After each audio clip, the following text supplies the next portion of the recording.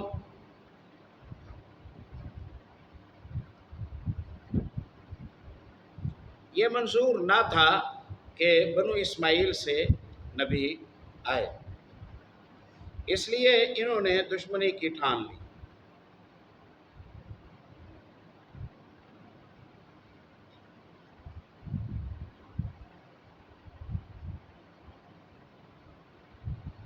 ظاہر ہے جو لوگ ان کے ہاتھوں استعمال ہو رہے ہیں، وہ لوگ اگر ان کے ہاتھوں استعمال نہ ہوئے تو نہ ان کا کاروبار رہے گا، اور نہ ان کا کام چلے گا، نہ ان کی خاموش سربراہی چلے گی، نہ ان کی سودی رقمیں واپس پلٹیں گی، بلکہ ڈر ہے کہ یہ لوگ اگر جہاد فی سبیل اللہ پر کھڑے ہو گئے محمد صلی اللہ علیہ وسلم کے ساتھ،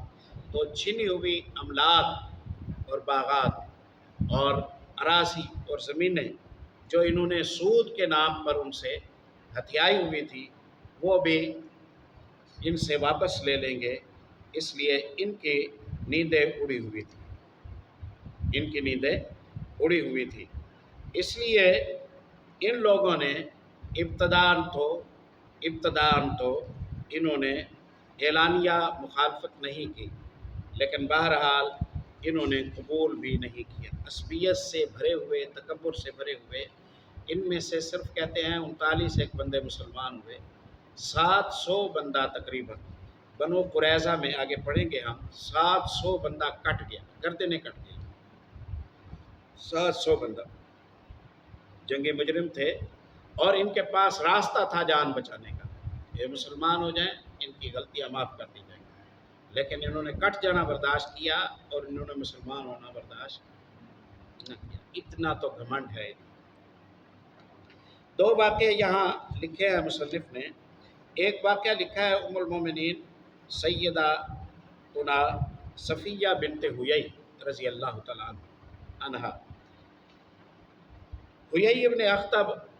جو یہودیوں کے سربراہوں میں سے تھا، اس کی بیٹی ہے صفیہ بنت حیی ام المومنین رضی اللہ تعالیٰ عنہا۔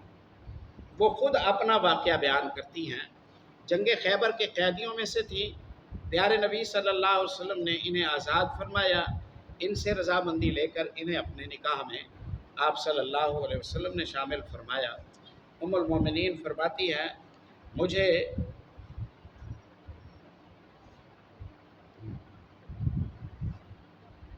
کہتی ہیں کہ میں اپنے والد اور چچا ابو یاسر کی نگاہ میں سب سے زیادہ چہیتی تھی، والد کی بھی لاڈلی تھی، چچا کی بھی لاڈلی تھی۔ اور میں چچا اور والد سے جب کبھی ان کی کسی بھی اولاد کے ساتھ ہوتی تھی تو وہ اپنی اولاد کو چھوڑ کر میرے چچا مجھے اٹھا لیتے تھے۔ چچاؤں کا جیسے ہوتا ہے بھتیجوں کے ساتھ معاملہ، ویسے ہی تھا۔ جب رسول اللہ صلی اللہ علیہ وسلم مدینہ تشریف لائے، قباء میں بنو عمرو ابن عوف کے یہاں نزول فرمایا، یعنی ابھی قباء میں ہی تھے اور مدینے نہیں پہنچے تھے، تو میرے والد حیی ابن اخطب اور میرے چچا ابو یاسر آپ صلی اللہ علیہ وسلم کی خدمت میں صبح تڑکے حاضر ہوئے اور غروب آفتاب کے وقت واپس آئے۔ سارا دن رسول اللہ صلی اللہ علیہ وسلم سے ملنے کے لیے گئے اور جائزہ لیتے رہے تاکہ یہ فیصلہ کیا جا سکے یا پہچانا جا سکے کہ آخری نبی جن کے بارے میں ہماری کتابوں میں نشانیاں آئی ہیں، کیا یہ صاحب وہی ہیں یا کوئی اور ہیں۔ شام کو تھکے ماندے گرتے پڑتے لڑکھڑاتی چال چلتے ہوئے گھر آئے۔ کہتی ہے میں تو حسب معمول چہک کر ان کی طرف دوڑ لگائی، پہنچی کہ مجھے اب اٹھائیں گے، مجھ سے محبت کریں گے، لیکن انہیں اس قدر غم تھا کہ بخدا ان دونوں میں سے کسی نے بھی میری طرف التفات نہ کیا، میری طرف توجہ ہی نہ کی۔ میں نے اپنے چچا کو سنا، وہ میرے والد حیی ابن اخطب سے کہہ رہے تھے کیا یہ وہی ہے، کیا یہ وہی ہے؟ انہوں نے کہا ہاں خدا کی قسم یہ وہی ہے، ہاں خدا کی قسم یہ وہی ہے۔ اللہ نے بھی کہا نا یعرفونہ ہو کما یعرفون ابناءہم، اہل کتاب محمد صلی اللہ علیہ وسلم کو اپنی اولادوں سے بھی زیادہ پہچانتے ہیں۔ چچا نے کہا آپ انہیں ٹھیک ٹھیک پہچان رہے ہیں؟ والد نے کہا ہاں ہاں ٹھیک ٹھیک پہچان رہا۔ چچا نے کہا تو اب آپ کے دل میں ان کے متعلق کیا ارادے ہیں، آپ کے دل میں ان کے بارے میں کیا پروگرام ہے؟ والد نے کہا دشمنی، عداوت، خدا کی قسم جب تک زندہ رہوں گا ان کا دشمن رہوں گا۔ اب لیں اس مرض کا کوئی کیا علاج کر سکتا۔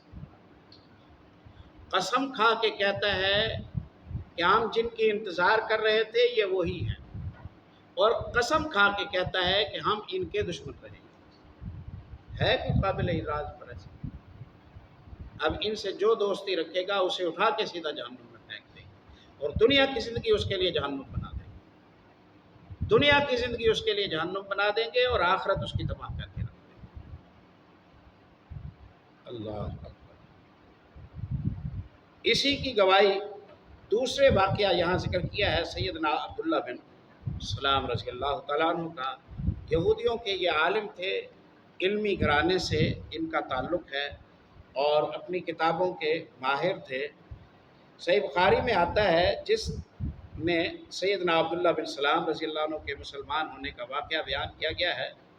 موصوف ایک نہایت بلند پایا یہودی عالم تھے۔ اللہ نے ان کا تذکرہ وشاہد شاہد من بنی اسرائیل علی مثلہ، بنی اسرائیل والوں کو جب اللہ نے ایمان کی دعوت دی تو کہا کہ تمہارا معتبر بندہ اس بات کی گواہی دیتا ہے کہ محمد صلی اللہ علیہ وسلم اللہ کے ساتھ۔ تو عبداللہ بن سلام کے بارے میں کہتے ہیں یہ کہا۔ آپ کو جب وہ بنو النجار میں رسول اللہ صلی اللہ علیہ وسلم کی تشریف آوری کی خبر ملی تو آپ کی خدمت میں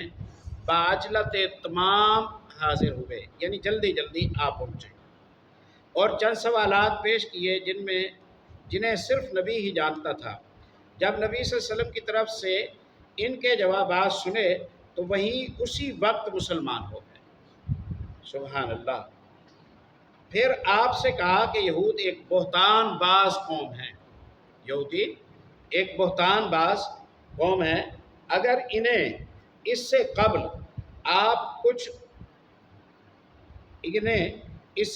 کہ آپ کچھ دریافت فرمائیں میرے اسلام لانے کا پتہ چل گیا تو وہ آپ کے پاس مجھ پر بہتان تراشیں گے۔ یعنی انہیں پتہ چل گیا نا کہ عبداللہ مسلمان ہو گیا ہے تو وہ شروع سے ہی کہیں گے کہ یہ بندہ پہلے سے ہی ایسا تھا، الزام تراشی شروع کر دیں گے۔ اس لیے انہیں بلائیں اور ان سے پہلے میرے بارے میں پوچھیں۔ اور مجھے پیچھے چھپا دیں۔ پیچھے انہیں چھپایا گیا، یہودیوں کو بلایا گیا۔ آپ صلی اللہ علیہ وسلم نے فرمایا تمہارے اندر عبداللہ بن سلام کی کیا حیثیت ہے؟ انہوں نے کہا عالمنا وابن عالمنا وخیرنا وابن خیرنا، ہمارا سب سے بڑا عالم ہے، اس کے والد گرامی بھی ہمارے سب سے بڑے عالم تھے اور ہمارا سب سے اچھا آدمی ہے، اس کے والد بھی سب سے اچھے آدمی تھے۔ جب انہوں نے یہ کہا تو آپ صلی اللہ علیہ وسلم نے فرمایا کہ اگر وہ مسلمان ہو جائیں تو تمہارا کیا فیصلہ ہوگا؟ تو اس پر انہوں نے کہا کہ اللہ انہیں محفوظ رکھے گا۔ اس دوران عبداللہ ابن سلام رضی اللہ عنہ باہر آئے اور انہوں نے آ کے کہا اشہد اللہ الہ الا اللہ و اشہد ان محمدً عبدہ و رسولہ۔ اب کیا کہیں؟ ابھی خیرنا وابن خیرنا کہا تھا، اور ابھی وہ جسے خیر کی سند دی تھی وہ مسلمان ہو رہے ہیں، تو انہی قدموں پر کھڑے ہوئے کہا شرنا وابن شرنا، شرنا وابن شرنا، یہ بھی برا ہے اور اس کا باپ بھی برا تھا۔ یعنی انہیں بس وہ اچھا لگتا ہے جو ان کی ہاں میں ہاں ملا ہے، اور جو ان کے ساتھ تعلق نہ، ان کے مفادات کے مطابق نہ چلے وہ اچھا نہیں ہے، چاہے کیسا بھی۔ تو ابتداً یہ دو واقعے یہ بتاتے ہیں کہ یہودیوں کی جو سوچنے سمجھنے کی صلاحیت وہ کیا تھی۔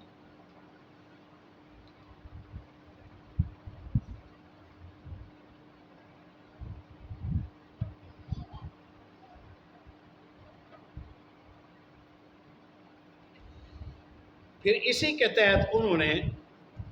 جنگوں کا ایک جال بچھوایا، مکے والوں کو اکساتے رہے، مالی ان کی مدد کرتے رہے، ارد گرد کے ہمسایہ قبائل ہیں جو وہاں جا کے شور مچاتے رہے۔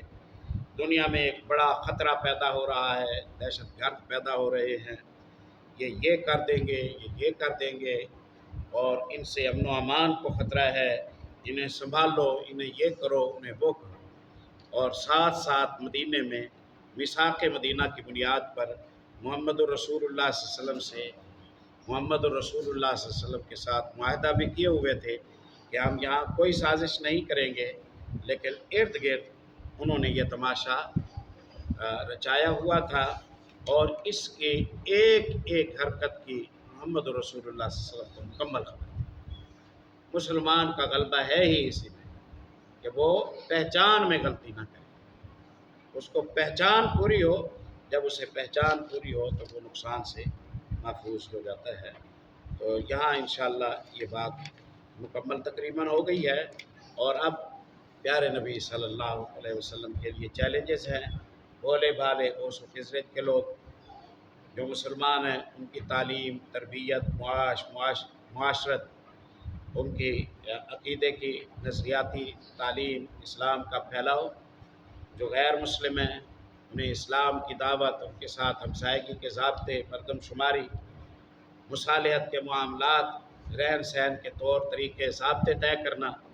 اور جو خطرناک گیدڑ یہودی پاس بیٹھا ہوا ہے ان کو سنبھالنا، ان پر نظر رکھنا، جاسوسی کا انتظام کرنا۔ تو یہ چیلنجز تھے بیک وقت، اور ادھر مکے والوں کی حرکات پر نگاہ رکھنا تاکہ وہ اپنی دشمنی کو پورا کرنے کے لیے یہاں حملہ آور نہ ہو۔ ان سارے معاملات کو بیک وقت ڈیل کرنا اور سنبھالنا یہ پیارے نبی صلی اللہ علیہ وسلم کی شان تھی۔ پھر آپ انشاءاللہ دیکھیں گے کہ کیسے آپ صلی اللہ علیہ وسلم نے ابتدا میں تعلیمات دی اور کیا کیا پھر نتائج پائے آپ صلی اللہ علیہ وسلم۔ اکتفا کرتے ہیں۔ سبحانک اللہم و بحمدک۔ السلام علیکم۔